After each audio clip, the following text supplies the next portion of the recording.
How's it going, everybody? In this video, we're going to be talking about digital minimalism. I recently read this book called Digital Minimalism by Newport, and it really made me take a look at my relationship with technology and inspired me to take on this 30-day challenge of a so-called digital declutter. In this video, I'm going to be going over the fundamentals of digital minimalism as well as my experience with the 30-day challenge on this digital declutter. As a designer myself, and I'm sure a lot of you have struggled with this, I think I justify all my negative tech habits as something that I need for work.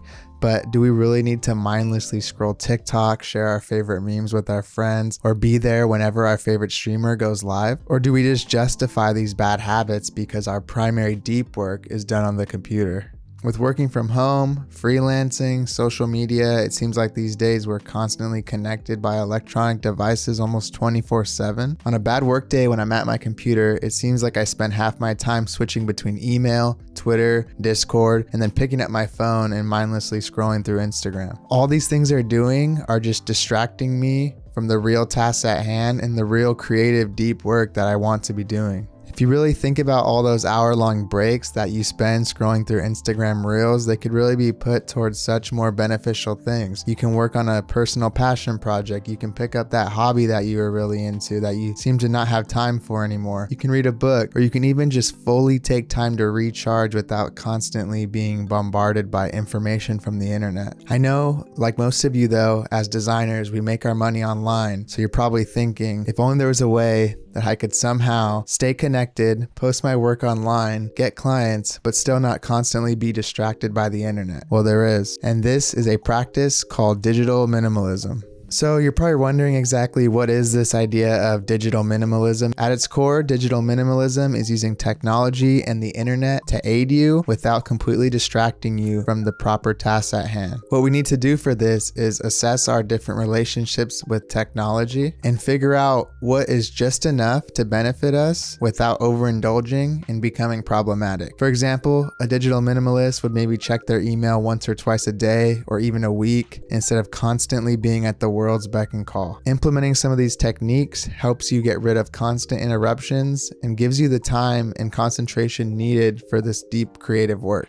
When reading this digital minimalism book, the part that really intrigued me is when I got to a section that proposed a 30-day so-called digital declutter. Basically, challenge yourself to assess your relationships with technology and figure out which ones you can take out of your life completely, minimize, or need to stay there. This idea was super interesting to me, so I decided to take on this 30-day challenge, and here are some of my findings. But if you got to this part of the video, I would really appreciate it if you dropped a like, and feel free to subscribe if you want to see more videos. Thank you. So in starting my 30-day challenge, it was recommended that you start to assess your relationship with technology, figure out all the different devices, internet apps, and overall electronics that you use, and figure out which ones you exactly need.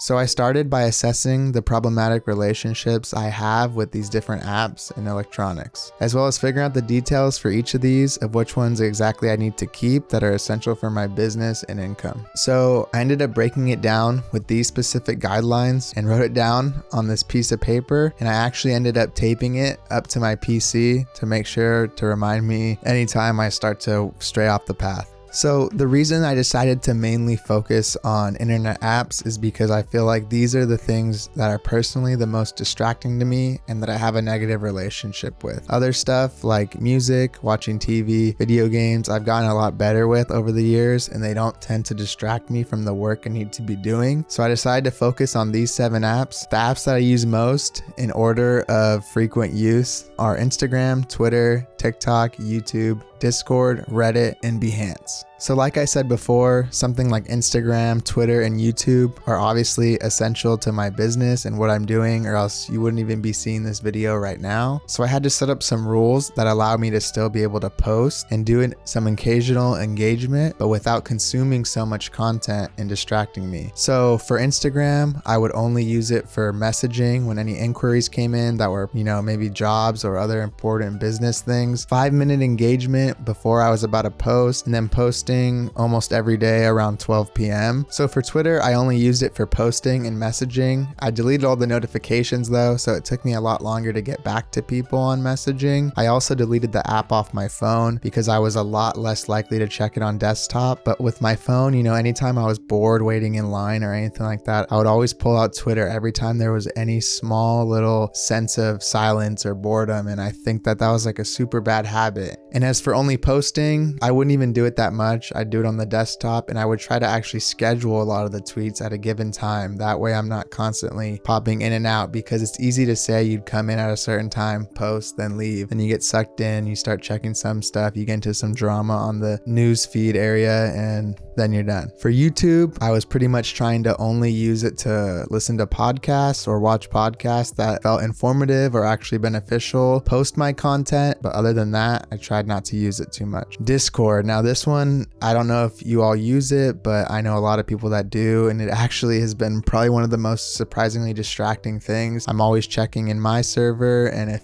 friend server, album art archive that I'm in, there's just a lot of messages that are always coming in there, and I was constantly getting distracted. So I especially had to take that off my phone. I decided to only check them occasionally, maybe in the morning or at night. Reddit, I just deleted completely. I said don't go on Reddit. Every time I go on there, I just browse something that is very irrelevant or makes me angry, or just something that doesn't help at all. And it wasn't a good way of using my leisure time, so I just cut it out for this month. And this is actually one of the things that I don't feel like I'm gonna go back to too much unless I have a specific problem, because we all know you can search something, put Reddit at the end of the Google search, and you'll probably find a solution. Behance, I didn't check this one that much, but I decided to put it on there.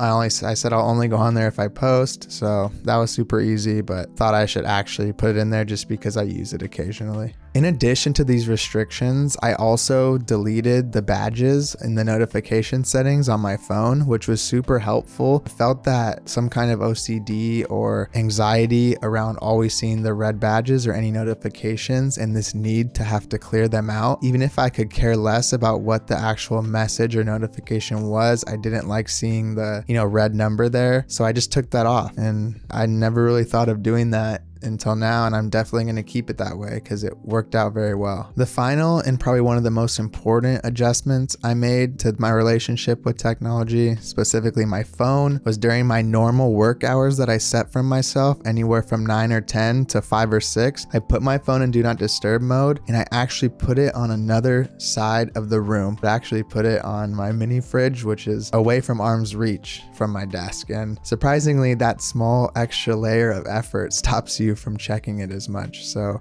I highly recommend that. I found that towards the end of the day, when I was relaxing, I was a lot more inspired to not use technology. When I had books to read, it really filled the time and helped me not want to pick up the phone and check in the internet or check social media. And the 2 books I was reading I was actually finishing the Digital Minimalism book itself, which was super inspiring to keep that. And then I really liked the author, Cal Newport. So I decided to check out his other book that's popular called Deep Work. And this one kind of went hand in hand with it, because this book's all about getting into deep work and not being distracted, and how you really need to get into this flow state to create any meaningful work. So they really went well together, and they kept me pushing throughout the month, and I highly recommend both of them. So I link them in the description if you want to check them out. Overall, during the time, I definitely felt a lot less stressed without constantly checking Instagram notifications, and I was very happy with taking Twitter off my phone. I think that was one of the most important things I could have done.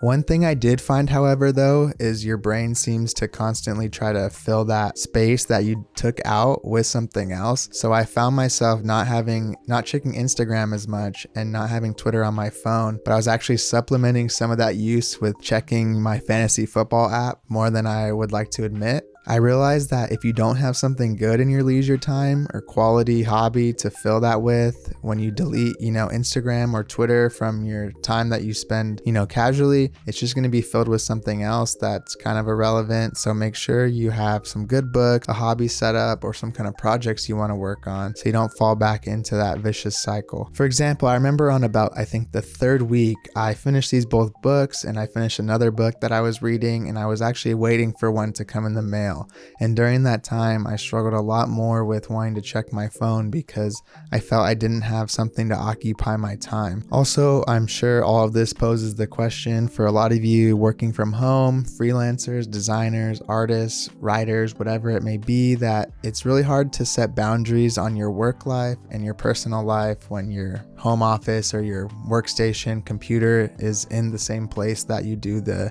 relaxing. So one thing I really tried to do, to my best abilities, I slipped up maybe 3 or 4 days of the month, but finish working what I needed to get done by 6 or 7 p.m.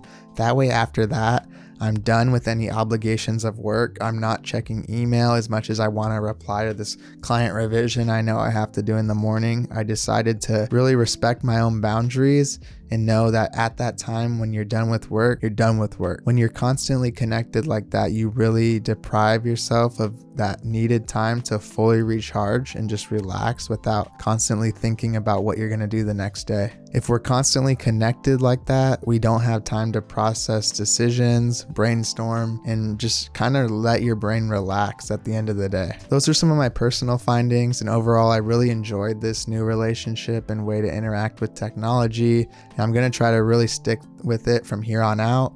And at the end of the day, I know we're not perfect, so you'll probably catch me checking Instagram or Twitter more often than I would like to. But I'm really glad I did this because overall now I have more awareness and intention behind these decisions. I really urge each and every one of you to try this 30-day challenge out, and I would love to hear how it worked for you, and consider picking up Digital Minimalism or Deep Work. I would think you would like them as well. Thank you again so much for watching, and if you enjoyed this video, please drop a like. It really helps out, and let me know in the comments what you think about this digital minimalism idea. If you think it's nonsense or you want to try it out, or you think maybe something in between. And as always, a special thank you to my patrons. You help keep this channel going. I really appreciate your support. If you want to read some other cool books that really help change my perspective, you can check out this video here. But other than that, thank you again, and I'll see you next time.